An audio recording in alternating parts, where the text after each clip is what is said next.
Ladies and gentlemen, I begin by welcoming the following guests this evening: Dr. Richard Searby, AO QC, and Mrs. Caroline Searby, and members and friends of the Searby family. Mr. Andrew MacLeod, the Chief Executive Officer, Committee for Melbourne.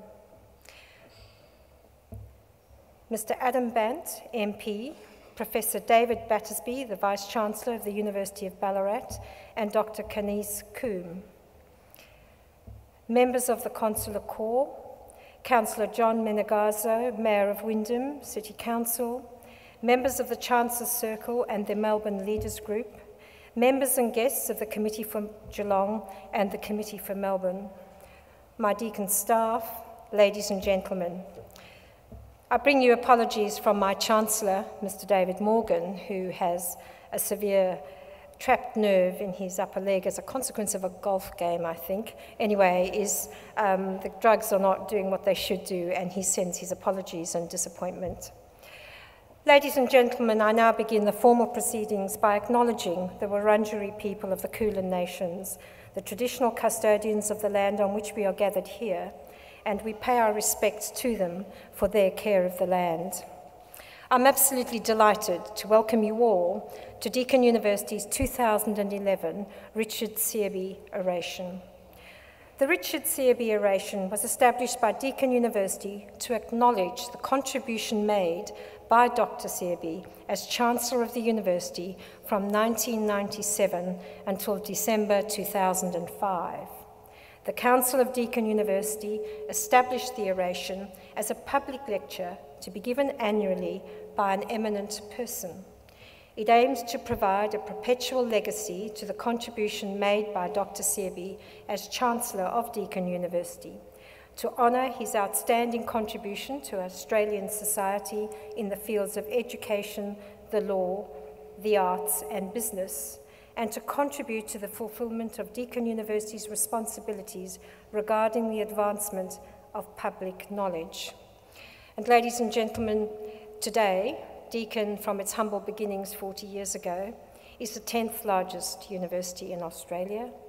Last year, in 2010, our students rated our university on its overall teaching and learning, and we were ranked #1 in this state for overall student satisfaction with their learning experience, and #3 in Australia. For a university of our age, we now have 2 Australian Laureate Fellows. Laureate Fellows is about as high as you can go in terms of research and accolades in this country. And we now have over 600 Indigenous graduates who were educated over the last 25 years by Deakin University working in our community. We have come a long way, and much of that must go to the leadership and the governance and the guidance that we receive as a university from our council. And I acknowledge particularly our current Chancellor, Mr. David Morgan, and absolutely our immediate Chancellor before that, Dr. Richard Searby. Ladies and gentlemen, the oration this evening will be delivered by Mr. Andrew MacLeod, the Chief Executive Officer, Committee for Melbourne. Mr. MacLeod was appointed to the role of CEO, Committee for Melbourne, in 2010. He is the Foundation Chair of the United Nations Global Compact Principles for Social Investment and a member of the United Nations Expert Group on Responsible Business and Investment in High-Risk Areas. Previously, he was Senior International Humanitarian Official, Emergency Management Specialist and Post-Disaster Recovery Expert, who most notably served as Chief of Operations in the United Nations Emergency Coordination Centre in the international response to the 2005 Kashmir earthquake. His distinguished career includes service to business, politics, and the military. He is a published author, prize-winning photographer, and a humanitarian. The title of Mr. MacLeod's address tonight is Time for Action, Policy, Government, or Business. Andrew, it is my pleasure to welcome you to present at this special event in our Deakin calendar. Ladies and gentlemen, Mr. Andrew MacLeod. Thank you very much, Vice-Chancellor. Dr. Searby, Mrs. Searby, Vice-Chancellor, Mr Adam Bant, members of the Diplomatic Corps, members and guests of the Committee for Melbourne and the Committee for Geelong, and I'd like to especially acknowledge the members of the Committee for Melbourne Executive Board who are here, Mr Phil Moores and Mr Tom Fricky. Distinguished colleagues, ladies and gentlemen, let me start off by thanking you for taking out your Tuesday night to celebrate the work of Richard Searby.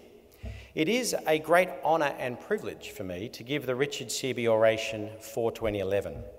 Dr Searby's life has been one marked by achievement, a thirst for knowledge and service to the community. From his early days schooled by his father to working as an associate with Owen Dixon, his work as a leading member of the legal profession and later days as Chancellor, Dr Searby has never lost the great respect for knowledge and ideas, both ideas you agree with and ideas you disagree with. To Dr Searby, it is the role of the university to expand the global pool of knowledge and encourage discussion and discourse. Hence, it is fitting that there's an oration named in his honour, and I'd like everyone to take just a couple of minutes to thank Dr Searby for his work.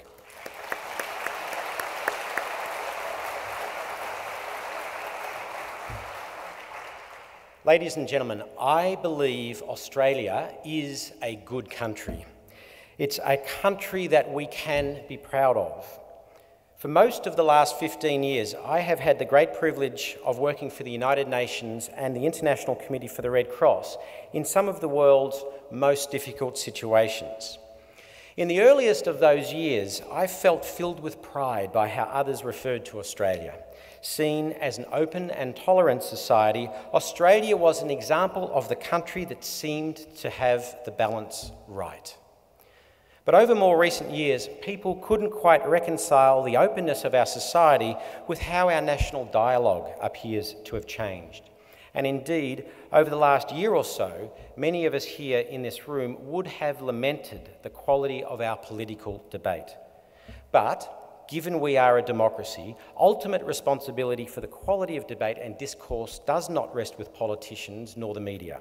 It rests with us, you and me, the Australian people. The voters. It's up to us. The challenge I will put tonight is this.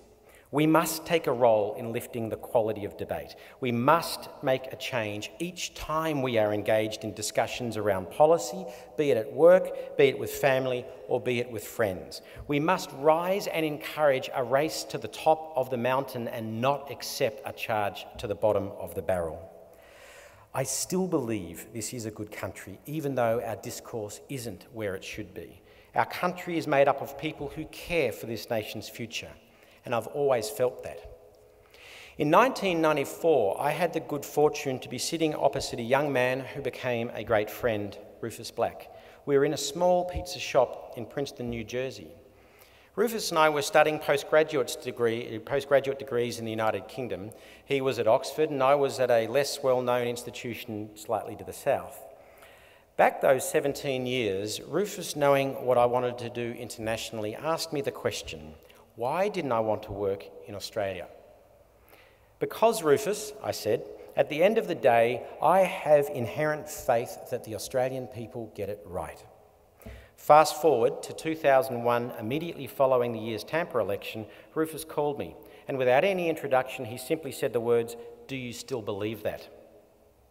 I questioned it then, and I question it now. Do we, as a nation, collectively get it right? Now, if the science of politics is one of sound bites and tweets, surely the art of politics has to be to inspire, not the cynical manipulation in the pursuit of electoral power.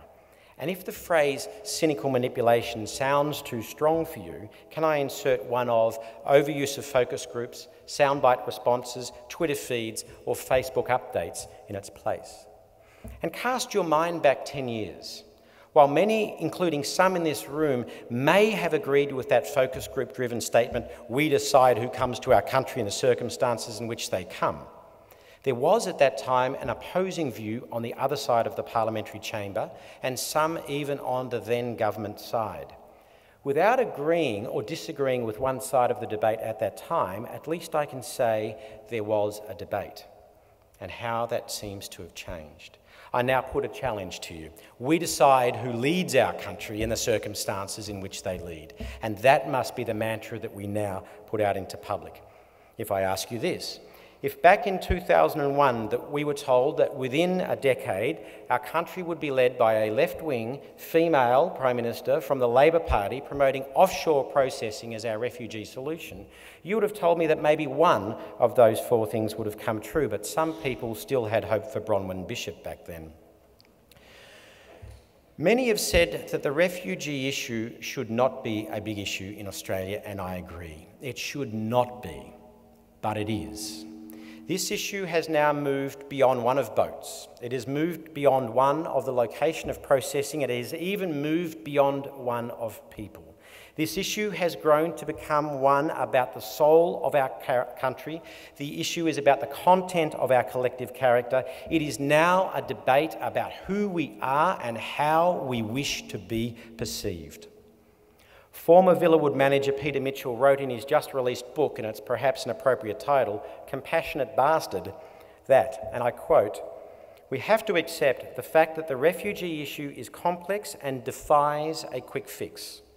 Asylum seekers will continue to arrive by boat, and politicians have to stop oversimplifying the issue by trying to outdo one another with tough talk."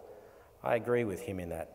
We are an intelligent country, and we can engage in difficult debate. Having worked for the United Nations High Commission for Refugees, I know this issue is complicated, and Mitchell is right. This asylum debate is too difficult, and it does our country no good to simply say, stop the boats. But nor does it do justice to a complicated issue to say, just let them land. Any policy that in any way encourages people to jump on a leaky boat to undertake a risky voyage with a high likelihood of death is a bad policy. But it is not the purpose of this oration to suggest a refugee solution. It is the purpose, though, to call for a lifting on the quality of our national discourse. Our country should be known as one that debates in detail, not one that debates in soundbites. Can I suggest to you a three-point framework to guide detailed debate around refugees by way of example? Firstly, any policy must have the best interests of humanitarian asylum seekers in mind. That is, asylum seekers in this country, en route or elsewhere. Secondly, any policy must satisfy legitimate concerns about border security. And thirdly, and critically, and this is where we're failing, any policy must enhance and not detract from Australia's international reputation. I would suggest that framework of humanitarian approach, legitimate concern for border, and the image of Australia as a good judge to use when analysing alternative policy suggestions. And if we do this, it soon becomes clear that the current question that we are debating in Australia, the one of location of processing, be it Australia, Malaysia, Nauru, or what have you, is actually the wrong question. The harder and more critical question is that of resettlement once a refugee is processed. The back of the people smugglers' business model, I would say to Chris Bowen, is not one of the location of processing, it is resettlement after processing. If you spend 1, 2 or 3 years in a processing centre in Malaysia, get accepted as a genuine refugee, and then have to spend another 2, 3, 4 years waiting for permanent resettlement, of course you're going to look for other solutions. If we satisfy resettlement, we satisfy the issue of boats, and we meet the most humanitarian needs for genuine refugees and asylum seekers. The Bali process and the regional cooperation framework it created is a good start to regionally discuss the plethora of complicated issues, from trafficking to law enforcement and permanent solutions for asylum seekers. The government should be given credit for trying to make that process work. However, this forum could be used more to search for lasting solutions on resettlement, and those resettlement issues should be the main focus of Australia's involvement, not the location of processing. I readily admit this is complex, But in today's Australia, complex issues are not framed in a way that we, as a community, can digest because we are only given sound bites. Ask yourself, are you comfortable with the way our political debate is framed in Australia? Ask yourself if the framing of that debate is generating good or bad policy outcomes. And ask yourself if framing the debate is giving an image and reputation for this country of which we are proud. Are we a country that seeks deep analysis before deciding complex issues? One that is inspired by the positive? Or are we one that looks to sound bites and seek energy from the negative? Do we have genuine alternatives from which we are asked to choose? Gone are the days of discourse surrounding great issues like conscription, urban planning, floating the dollar. Back then, we were given alternative visions and alternative views. Back then, we had politicians who would put ideas on the table. We had recessions we had to have. We had banana republics. We had ideas we agreed with and ideas we disagreed with. We had visions and challenges put before us, and we were inspired to choose. Today, the issues are not gone, but the visionaries appear to have fallen quiet. Take carbon emissions. I find it somewhat disconcerting that I know more about the so-called disaster that will fall upon us if we have a carbon tax and the ineffectiveness of the direct action than I know about the positives of either of those policies. I am being asked today, more often than not, to vote against a fear than for a vision. And this state of affairs does not sit comfortably with me. But this is a problem statement. Many in this room, I'm sure, share that and express that. But what about solutions?